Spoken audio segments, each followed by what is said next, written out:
Here's a recipe for a sesame soy chili dressing that you can really just put on anything you want. There's a twist. It's made with some Calabrian chili pepper paste or bomba, so let's get into it. So starting with the garlic, you can choose to grate it finely with a microplane so it literally melts into the dressing. I like the chunky texture, so I'm just gonna use this garlic press, then some rice vinegar, soy sauce, some sesame seed oil, and a touch of sugar. Now we have some brightness, some saltiness, some sweetness and nuttiness from the sesame oil. But what's gonna add the chili, the spice, is this bomba Calabrian chili paste. Now, technically you could use chili crisp, and that adds a stronger spice flavor.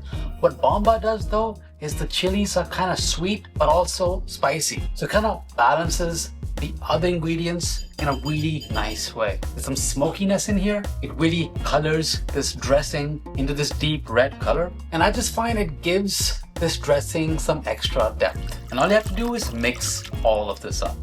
Now what I'm using it on is on this smashed cucumber salad. Why smashed? We'll find out when the video and the page drops really soon.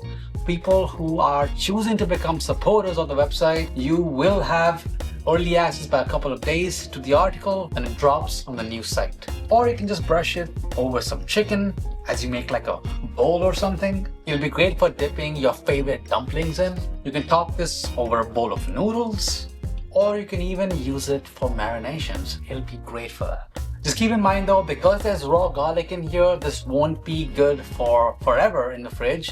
I would push it to 4 days, but use it within 3 days. So plan accordingly. The full recipe is on my new site. Make sure you check it out. If you like the recipe, make sure you rate it so that other people like you can enjoy this dressing as well. I'll see you in the next one.